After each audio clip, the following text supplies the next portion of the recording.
우리 열왕기 2장 말씀입니다. 엘리사가 스승 엘리야를 놓치지 않습니다. 함께 있기를 원합니다. 우리는 그 엘리사가 왜 자기 스승인 엘리야와 함께 있기를 원하고 그를 쫓아가기를 원하는 그 마음의 정체를 우리는 분명히 알아야 합니다. 지금 시대가 어떻습니까? 여기가 또 어딥니까? 저 남쪽 유다 나라가 아니라 그야말로 바알이 판을 치는, 이방 우상이 판을 치는 그곳이지 않습니까? 적당히 타협하고 그렇게 살면 참 편한 세상입니다. 그러나 엘리야는 그것을 따르지 않았습니다. 엘리야가 바라본 것은 하늘입니다. 영원한 생명, 생명이신 하나님을 바라보았기 때문에 그는 그 하나님의 말씀, 하나님의 모양과 모습을 전하는 엘리야를 끝까지 따르고자 하는 마음이 그의 마음에 있었다라는 것을, 그래서 그런 것이라는 것을 우리는 분명히 알아야 합니다. 베델에 있는 예언자의 무리가 와서 말을 합니다. 엘리사에게 말을 하는데, 오늘 당신의 선생을 하나님께서 하늘로 데려가실 것을 알고 있느냐라고 묻습니다. 엘리사가 뭐랍니까? 알고 있다고. 자, 이렇게 의지하고 따르던 엘리사가 엘리야를 떠나게 됩니다. 엘리사의 마음이 어떻겠습니까? 그런 말 하지 마시오. 엘리야가 엘리사에게 말합니다. 또 말하죠. 여기 남아있으라. 여호와께서 나를 여리고로 보내셨다. 그러니까 엘리사가 또 말합니다.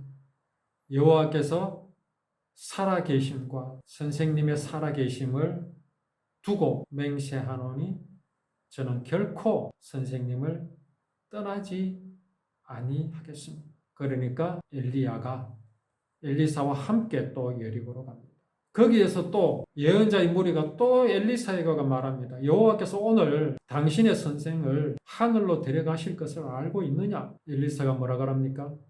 알고 있다. 아무 말 하지 마라. 왜 이런 일이 자꾸 생깁니까? 이게 지금 엘리사 입장에서 듣기 좋은 소리겠습니까? 이 사람들은 엘리사에게 듣기 좋으라고 지금 이 말을 하고 있는 것입니까? 분위기상 그렇지 않지요. 너희 스승은 곧 떠나고 사라져 버릴 것이다. 자, 그렇게 되면 엘리야는 어떻게 되겠습니까? 사실 그게 반갑지 않습니다. 두려움이 그의 마음을 덮을 것입니다. 지금 엘리사는 엘리야를 그야말로 의지하고 있습니다. 자, 또 엘리야가 엘리사에게 또 말합니다. 여기에 남아 있어라. 여호와께서 나를 요단강으로 보내셨다. 그러니까 엘리사가 똑같은 말을 합니다. 결코 선생님을 떠나지 않겠습니다. 해서 또 함께 요단강으로 갑니다. 우리는 여기서 엘리사의 그 두 가지를 볼 수 있겠죠. 하나는 정말 그의 믿음을 볼 수가 있습니다. 한두 번도 아니고 3번씩이나 여기 좀 남아있거라. 나는 간다. 그러면 엘리사가 어떻게 생각할 수 있겠습니까? 아니, 이 양반이 내가 자기와 좀 가까이 있는 것을 싫어하는가? 왜 자꾸 나를 남아있어라 하는가? 나는 지금 엘리야가 필요한데, 선생이 필요한데 왜 자꾸 나를 떨궈놓을 생각만 하시는가? 그런 생각이 들지 않겠습니까? 그런데 엘리사는 엘리야를 결코 놓치고 싶지 않습니다.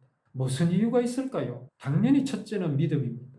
엘리야가 전하는 여호와의 율법, 엘리야가 전하는 하나님의 사랑과 구원, 그것을 엘리야는 놓치지 않으려는 마음이 그에게 있습니다. 스승 엘리야가 떠나면 과연 내가 그 믿음 가운데 굳건히 서 있을 수 있겠는가 하는 그런 마음도 있었겠죠. 엘리야가 나를 지켜 주어야 한다라는 그런 마음도 있었겠죠. 그런데 엘리사가 엘리야를 놓치지 않으려는 데는 분명한 이유가 있습니다. 자, 예언자의 무리 가운데 또 50명도 또 따라갔죠. 따라가서 요단 강가에 있는 엘리야와 엘리사를 멀리 떨어져서 바라봅니다. 그때 엘리야가 자기 겉옷을 벗어서 둘둘 말아 가지고 그것으로 요단강을 치니까 요단강이 양쪽으로 갈라졌습니다. 엘리야와 엘리사가 강물 사이로 드러난 그곳을 마른 땅을 건넌 것과 같이 그 강을 건넜습니다. 이러한 일은 이스라엘 백성이 애굽에서 나올 때 홍해에서도 일어났던 일입니다. 이것으로 우리에게 보여주시고자 하시는 것이 뭐겠습니까? 하나님이 이런 도수를 부린다? 엘리야가 이런 도수를 부릴 수 있다? 그걸 보여주는 겁니까? 엘리야가 정말 참 위대하구나 이걸 보여주시는 겁니까? 그거 아닙니다. 하나님의 살아계심을 이것을 통해서 보여주시는데 그 이유가 무엇이겠습니까? 엘리야의 지금 심리 상태는 어느 정도 두려움이 있습니다.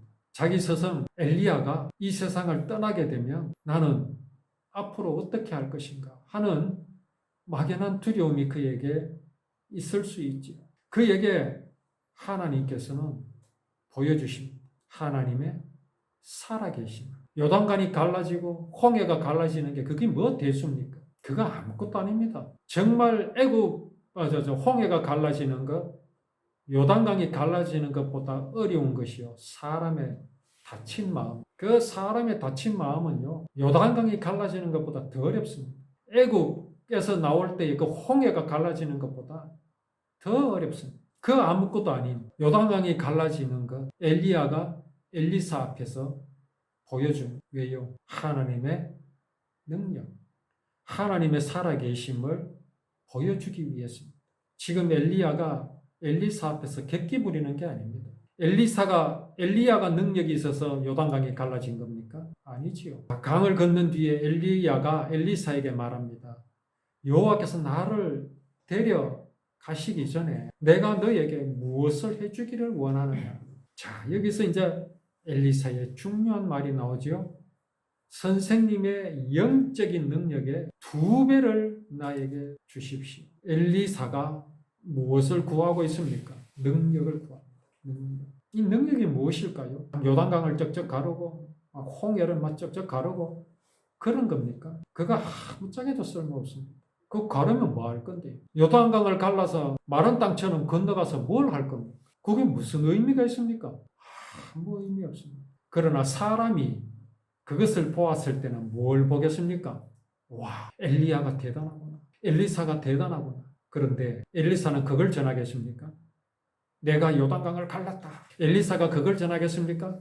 내가 요단강을 갈랐다고? 아닙니다. 이 모든 능력은 하나님의 능력이고 하나님의 능력은 우리 인생이 하나님의 사랑을 배반하였으나 그 사랑이 영원하심으로 당신의 사랑을 배반한 우리를 용서하여 주시려고 아브라함의 후손에게서 메시아를 나게 하시는 하나님입니다.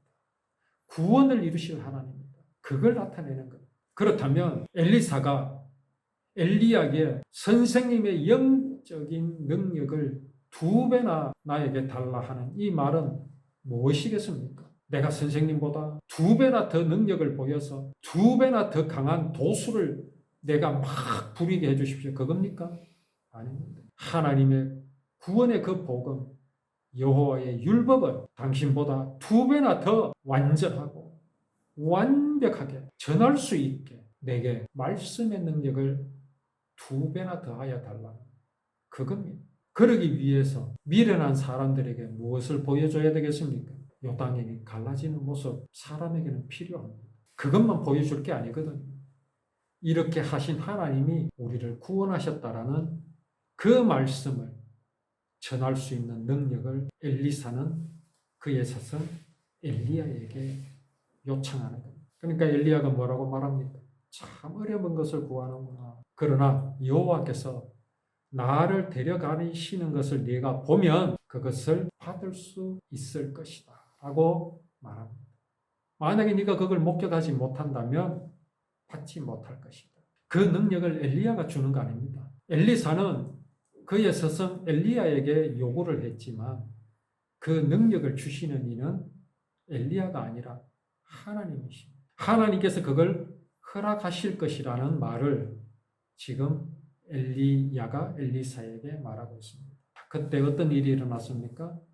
엘리야와 엘리사가 걸어가며 그렇게 이야기를 나누고 있을 때 불전차와 불말들이 나타나서 2 사람을 갈라놓았고 그러자 엘리야가 회오리 바람을 타고 올라갔습니다.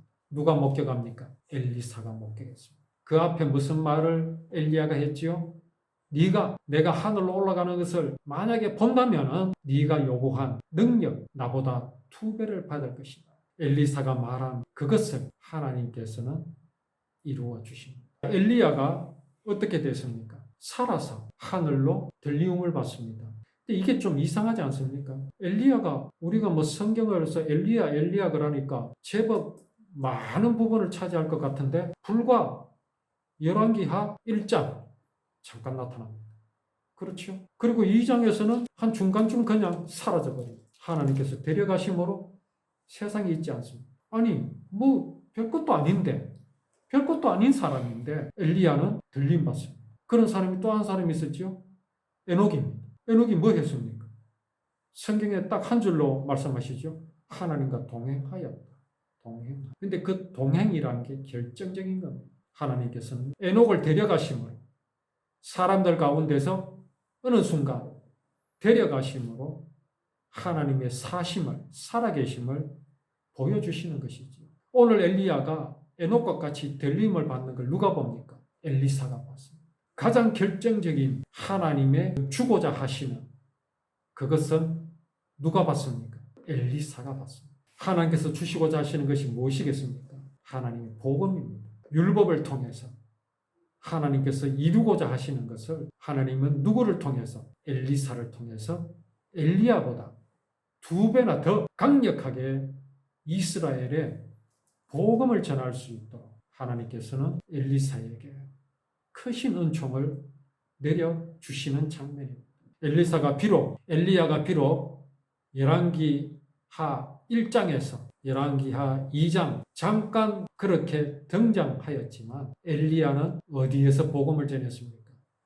북쪽 이스라엘입니다. 정말 바알과 아세라가 판을 치는 여호와의 율법은 완전히 사라지고 없는 그 땅에 하나님께서 엘리야를 두셔서 복음을 전하게 하셨습니다. 그런데 안타깝게도 그 복음을 아시아가 받아야 했지만 아시아는 끝내 그 복음을 받지 않고 죽었지. 그렇게 보면 엘리야가 뭘 이루습니까? 뭐 하나 열매가 있습니까? 없습니다. 그것은 우리가 볼 데 없는 겁니다. 그러나 엘리야는 그런 서슬프른 아합과 아하시아의 그 권력 아래서도 정말 하나님의 복음을 전하고 그 복음 안에서 흔들리지 않는 그 모습을 하나님은 이 말씀을 통해서 우리에게 보여주시고 그러한 그를 하나님께서 어떻게 사랑하셨는가를 오늘 우리 말씀 속에서 보여주십니다. 엘리야의 믿음, 우리는 엘리야의 그 믿음과 복음보다 갑절이 아니라 10배, 100배의 능력을 우리가 하나님께 사모하고 또 주실 하나님의 능력을 우리가 기다리고 또 감사하는 우리의 마음이 되어서 정말 엘리사가 보여줬던 그 믿음이 과연 어떤 믿음인지를 우리가 분명하게 알아서 하나님이 기뻐하시는 믿음을 가지고 하나님께 영광 돌리는 우리의 삶이 되기를 원합니다.